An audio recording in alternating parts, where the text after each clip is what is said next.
People area. Diabetes and obesity, the new black plague.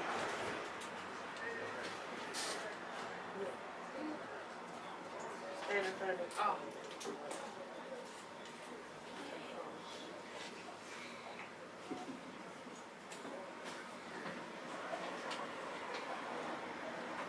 Have you ever known someone who can seemingly eat whatever they want and not gain weight? Well, it may appear that way, but it's not quite true. Visceral versus subcutaneous. Fat right under the skin or subcutaneous fat acts as an insulator and cushion in addition to an energy storage unit. Visceral fat, which is embedded deep within the abdomen, fills in the space between our organs and pumps out chemicals that increase the risk of cardiovascular disease, hypertension.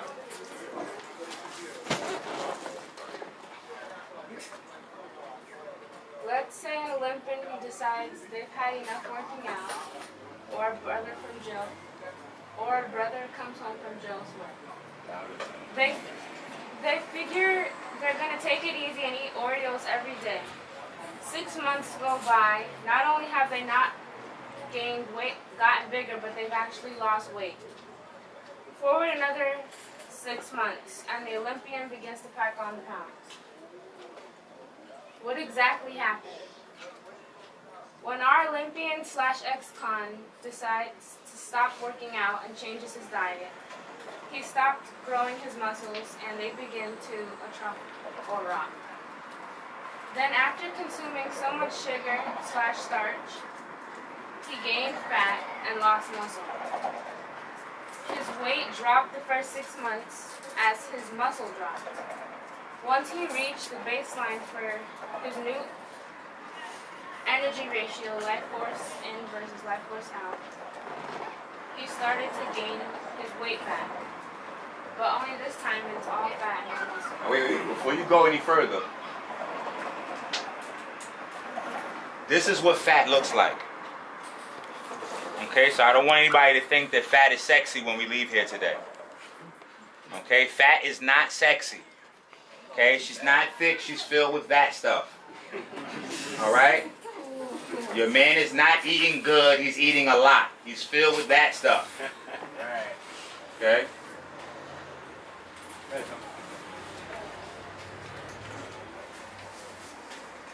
There are two huge factors that determine how many calories muscle burns.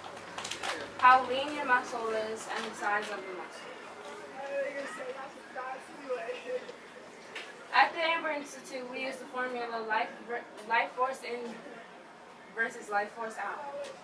Taking less sugar than you burn daily equals healthy. Taking more sugar daily than you burn equals diabetes or death by heat or chronic inflammation. My dad came up with that. The faces of diabetes.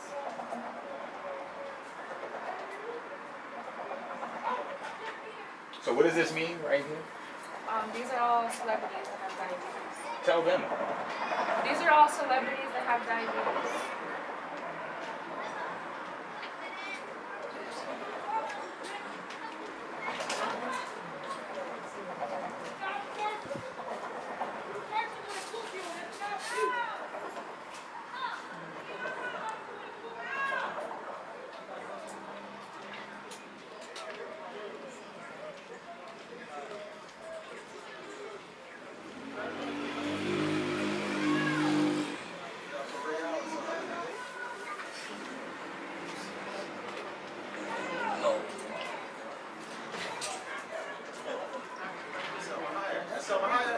Yes, it is.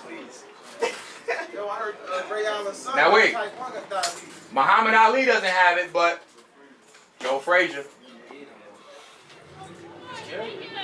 He got pulled over the drunk drive in Philly one time.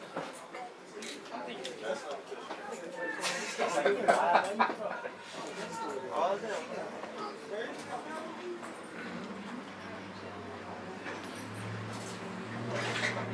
He got hurt.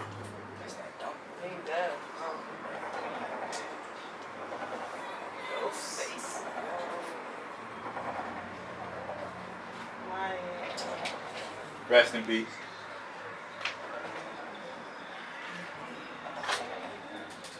The money can't save you. Is that right? Money is not the solution. Which one was it, Jordan or Stackhouse? Stackhouse.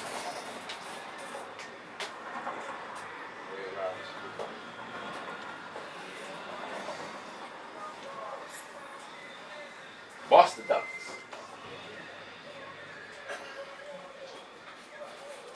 Nobody remember Ben Vereen. That's a shame. Right? Winnie Mandela. Okay, so y'all know over in Africa, where all the herbs and plants is at, they still getting it too. Why is that? Because the food they eating is no good either.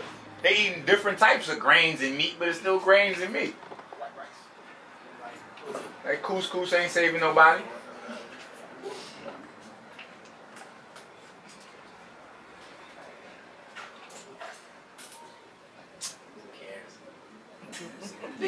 The young kids care about Jonas Brothers.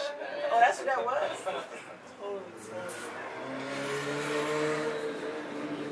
Is there healthy fat? Not all fat cells are created equal. Some obese people are metabolically healthy, while others have metabolic diseases. And it turns out you can see the difference on a cellular level. Brown fat cells are good for you, and white adipose tissue kills. The major difference is brown fat cells have iron and can produce their own energy, and white fat cells are leeches.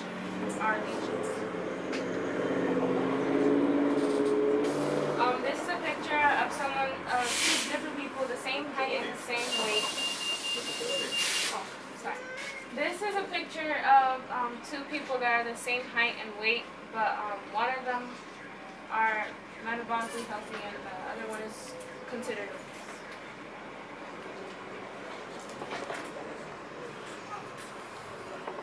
Let's say an obese person tries to lose weight. They weigh themselves. They cut down on fatty foods and take an aerobic class every day for a few weeks. They get back on the scale and are shocked to see that they actually gained a few pounds. What happened? When you start to exercise, it may be a while before you see any visible results. Because just like when you first started gaining weight, it took a while before it started showing. You start to burn the fat in your muscle before you burn the fat in your skin. As the intramuscular fat begins to be replaced by muscle, your appearance doesn't dramatically change. You might actually gain weight simply because your muscle weighs more than fat, even though it's taking up the same amount of space after more of the excess intramuscular fat is gone. Your hungry muscle cells will start looking to turn to subcutaneous fat.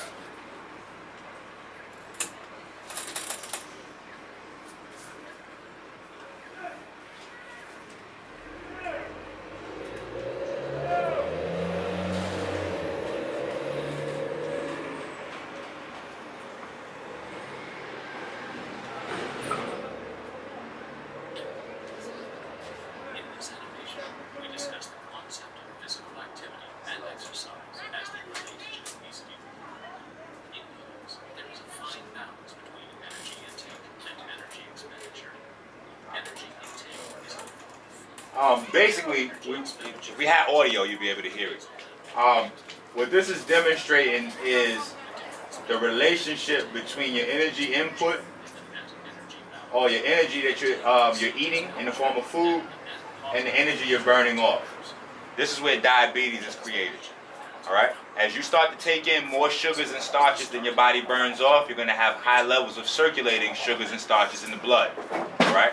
So this is why you have athletes and weightlifters and bodybuilders that eat garbage all day and confuse you when you're trying to make a decision about what direction you should go in. Because you see them eating garbage all day and they're healthy as an ox. You don't eat nearly as bad as them, but you're sick as a dog. The reason is because they're burning it all off. All right? So we could go, we'll skip this. Fire away. far as those athletes that eat that garbage, won't it affect their other muscles, like their organs? Correct. Correct. And I'm gonna show you some of that when I go up on mine. I'll show you what that looks like. Thank you. How is it that a woman carrying a child, she may be eating unhealthy, she doesn't develop diabetes with the baby who are diabetic? Because the baby's system is a lot more susceptible to the high levels of floating sugars because the baby has no way of burning off any of the energy. So as the mom is still walking and dealing with whatever, and she's even exercising by carrying the baby around, the baby doesn't do anything but sit still. It's just snuggled up in the mom's womb. So there's no way that the baby can burn off those high levels of sugar that the mom is feeding the baby. So the baby's sugar levels going up, insulin levels going up, if the baby's even at that level where the pancreas is functioning good and all that kind of stuff, and if the sugar's too high before the pancreas is even fully developed,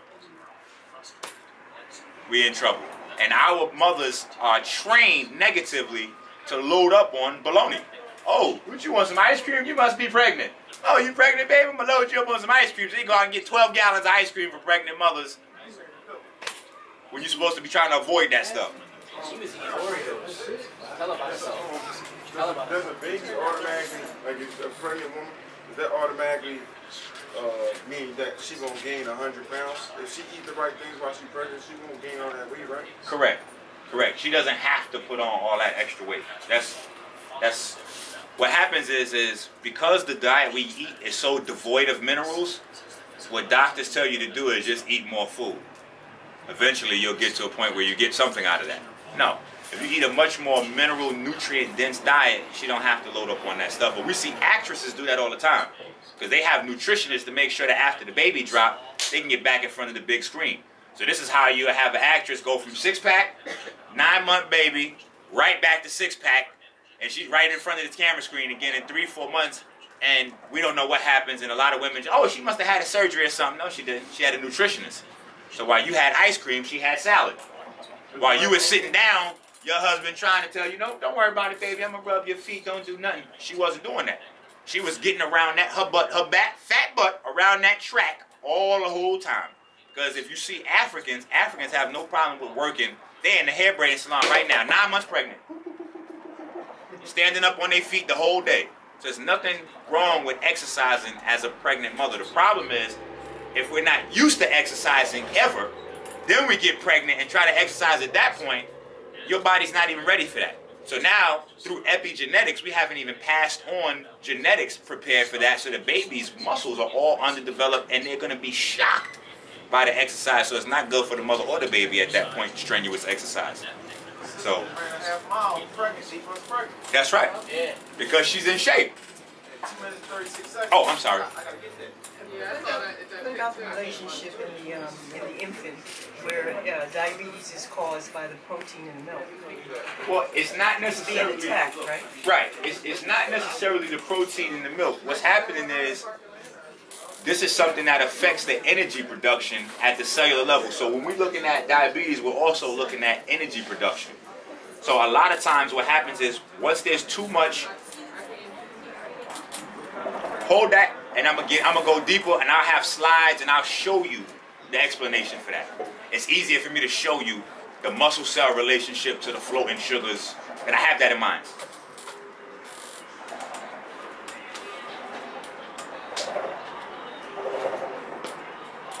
Body types. If you're pear-shaped, most of your fat is subcutaneous. If you're an apple shape, a larger portion of your fat is visceral. If you're a banana type, it means you're skinny with a high metabolism. If you're hourglass, this means you have even proportions. Men can also be hourglass.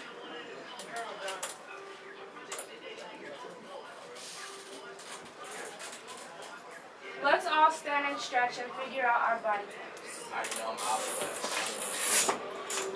Get him up, Tony. It's your crowd. You gotta get him out. Y'all stand up. Stand and stretch. Yeah, I actually needed that. Yo. Hourglass is in here. supposed to point at us and tell us what we are. Oh, I'm sorry we left it at home. Wait, let me see if it's in the back. This is how we can detect early stages of cancer right out the gate, your body fat percentage. All right, a lot of people think because they're slim that they're not fat. Okay? Your size outside has nothing to do with inside. So you have big people that are big that actually are carrying less fat than some of the skinny people walking around. Okay? That's very important to know. All right? And I think you got the slides though, you can see it.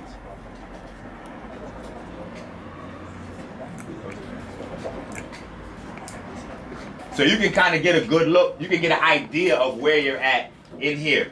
All right, because this is actually pretty accurate. We kind of tested it in 3 states already, so we kind of know this works out pretty accurate.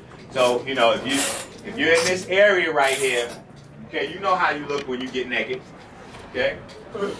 Then we got some things that we got to deal with, okay? We got some things. This body still needs help. This body still needs to do some work, all right? And a lot of times we get to this level, we finish, okay? We on a fruit fast right now. A lot of people just want to do this. You're still metabolically unsafe at this level.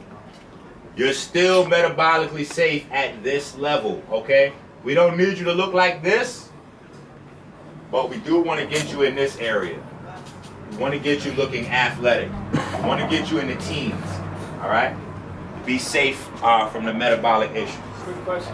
Yep. Why is it so many women always say, like, I don't want to look all buff and cut and I don't want to look like that? To be honest, they're making excuses for being lazy.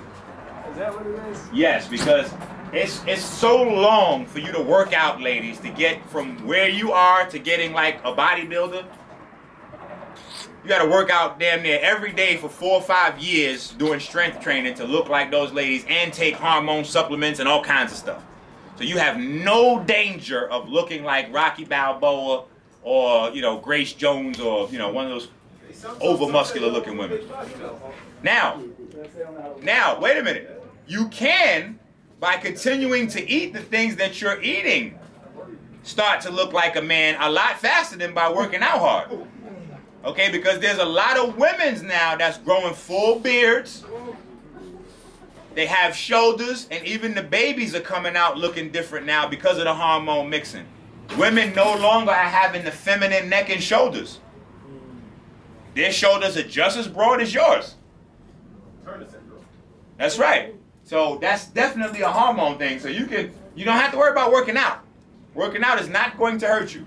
What about like athletes, like football players? Like me, I'm a football player, college football player. So I got to stay between 245 and 235. So if you go back to the slide, I'm probably like at the body fat percentage, I'm probably at 25. Like the last one over to the right in the middle of it. That's probably like me. Right. But you don't have to be there to be at 245. If you stay at that weight and continue to work out, your body fat percentage is going to drop. The only time your body percentage will stay consistent if you're working out is if you're adding on more calories than you're burning off because you're actually getting bigger as you go. So you're keeping your fat level consistent. If you stay at 240 and you keep your workout on like the way you was working out up here, I already know what you're doing when you're not here. If you keep that up and you stay at your weight, your body's going to have nothing to do but chisel it up because you're going to start to burn the fat storages. And then if you probably make just a few small changes like your last meal of the day and stuff like that, it'll cut right up and you'll be good at that weight. Because if you remember, the NFL, the football leagues didn't even put those laws into place until maybe 15 years or so ago because football players were dying within like 5 years after they retired. So they had to change, you know, like back in the days when they had the refrigerated William Perry kind of guys and all that, the big fat huge linemen. You don't see that no more. So they had to change the laws to protect the players because the families were suing the NFL. So you don't have to do that anymore. In fact, you'll have a much longer NFL life if you rock it up as opposed to keeping it at 25%. That's why Ray Allen is still looking the way Ray Allen looks on the basketball court, where guys that played when he started aren't even in the league anymore. You look at Dominique Wilkins. Dominique Wilkins looked terrible. Look at Michael Jordan now. Michael Jordan looked terrible. Every time you see him, his face look greasy. Ray Allen's son got type 1 diabetes though. Ray Allen, good money though. Right. See, Ray Allen's son is on that couch watching his dad. He need to get out there with his dad, and he'd be all right. Fat cells need sleep. If you skimp on sleep, you might be hurting your body's fat's ability to respond to insulin, which could lead to weight gain or diabetes down the road. We should fast every night from 7 p.m. to 11 a.m. This opens fat cells, releasing the fatty acids that insulin can feed to starve muscles. Training too hard on the other side. Can't see what it is.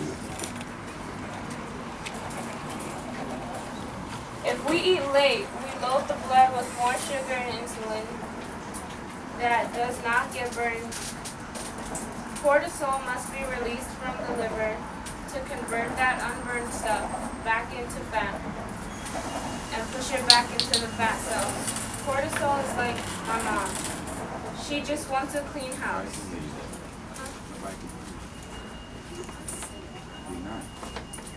You yell at your sister louder than that.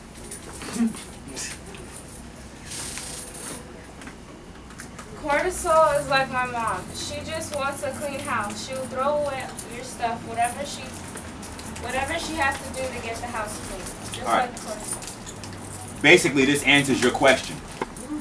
All right. At night, when we stop eating before 7, the fat cells opens up and the muscles are able to feed off that fat overnight. So that'll chisel you up right there and keep your metabolism running all night. So what about Ramadan? Ramadan will chisel you up all by itself. If we practice in Ramadan correctly. A lot of people only Ramadan outside. When they're in front of other people. As soon as they get upstairs, they shoving that stuff down so they can come outside. Please, brother, you know we on Ramadan.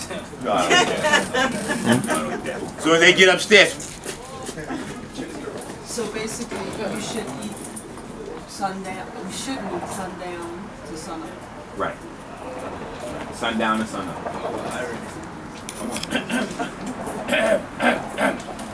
Come on. I'm coming. Question the back. Obesity is a huge risk component for diabetes. Even children at the age of 6 that are obese have a 50% chance of becoming obese when they reach adulthood. 1 in every 3 children are obese. 1 in every 6 teens or adolescents are obese. 30% of obese adults become obese when they were children. 79 of the African American children are overweight.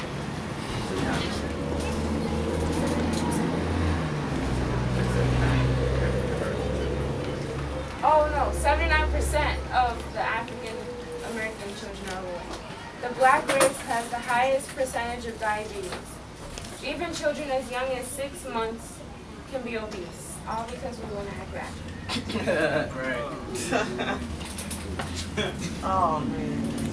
Those look like some arrows to me. This is how my dad used to look. That looks just like him too. That's crazy. Damn, bro, you came a long way. That's pretty vegan ink. Yes, that's the Fuddruckers inky.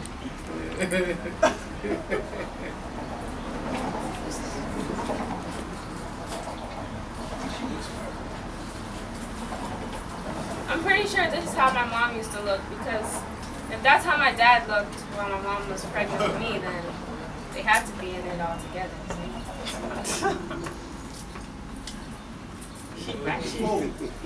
People in Walmart also. Yeah, they got a lot of wheelchairs in the market now. Yo, tell me about it. She got 4 carts. When I was little, there wasn't a lot of fat people or gay people. They go hand in hand.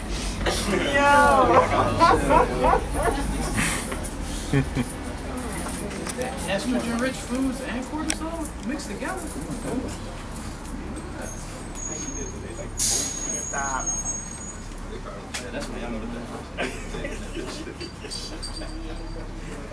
Crazy, You know the cheeseburgers are national food, right? Yeah, I see a lot of them. Oh, them all over Philly. Yeah.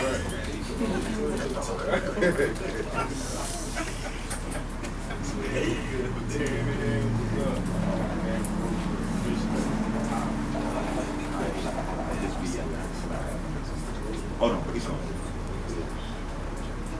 Leptin allows us to modulate our total food intake for 50,000 years or more, and then all of a sudden, in 30 years, the system's broken seemingly beyond repair.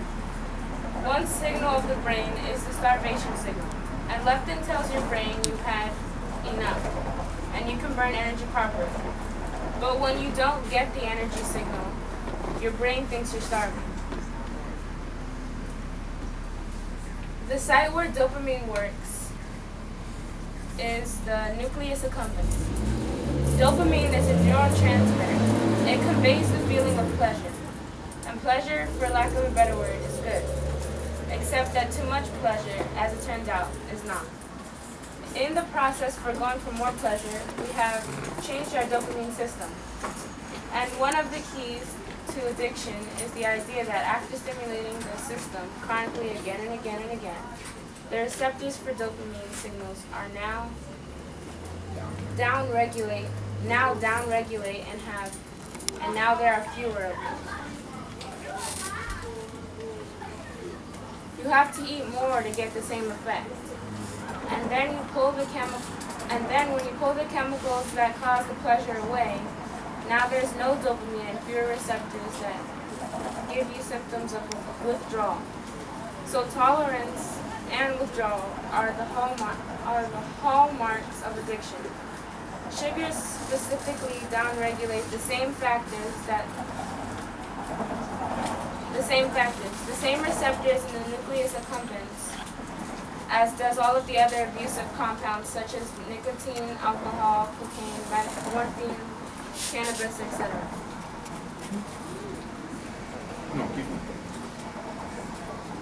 Diabetes breakdown.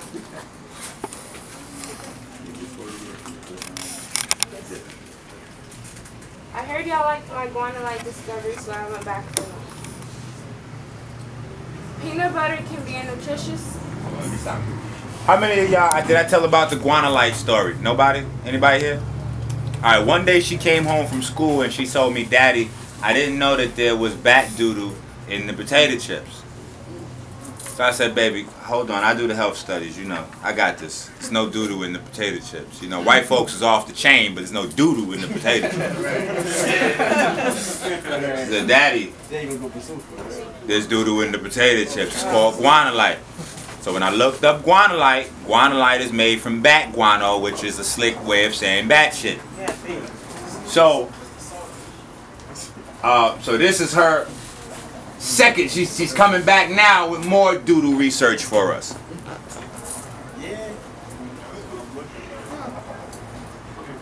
Peanut butter can be a nutritious snack enjoyed with crackers or apple slices. It's a great treat to feed the kids and an excellent alternative to sugary snacks such as cookies or ice cream. Peanut butter also contains some extra ingredients that you won't find listed on the nutritional label. One which is rodent feces. As with other food items, the FDA finds that a certain amount, 5% of rodent feces, or other rodent filth such as hair, is permissible in peanut butter. As long as you get crunchy peanut butter, you probably won't notice the difference, right? Confectioner's glaze or resinous glazes are ingredients that are used to produce a smooth, shiny coating on certain types of candy and chocolates. These particular ingredients are produced by the female lac insect and are derived from its feces. Tastes sweet, doesn't it? Wheat is an ingredient used in endless varieties of food products. Bread, pizza, dough, cakes, cookies, and a long list of other products containing wheat as one of their main ingredients. Those that cook at home often use wheat flour as an ingredient in much of their baking. It's an ingredient that is widely consumed by a countless number of individuals. The fact that we eat so much of it doesn't matter. The FDA allows 9 milligrams or more of rodent pellets per kilogram of wheat. In other words, a small percentage of rodent feces is tolerable in wheat and permitted to enter our food supply. Bread, anyone? Not even plastic surgery will save you. Once you go knife, you're stuck with that face for life.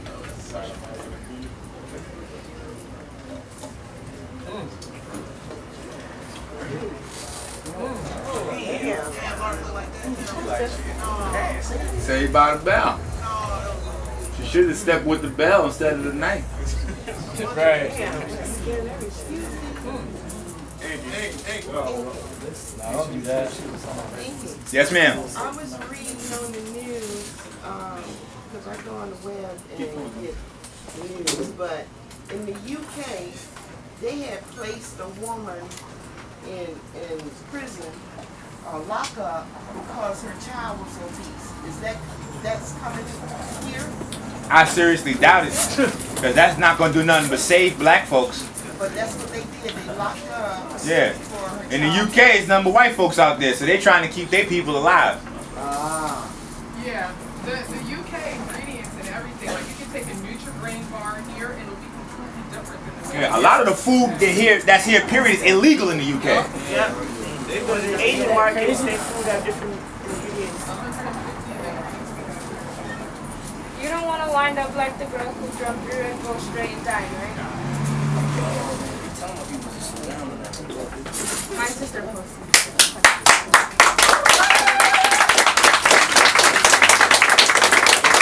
Alright. That's a good job, baby. You're 13 years old. That's awesome.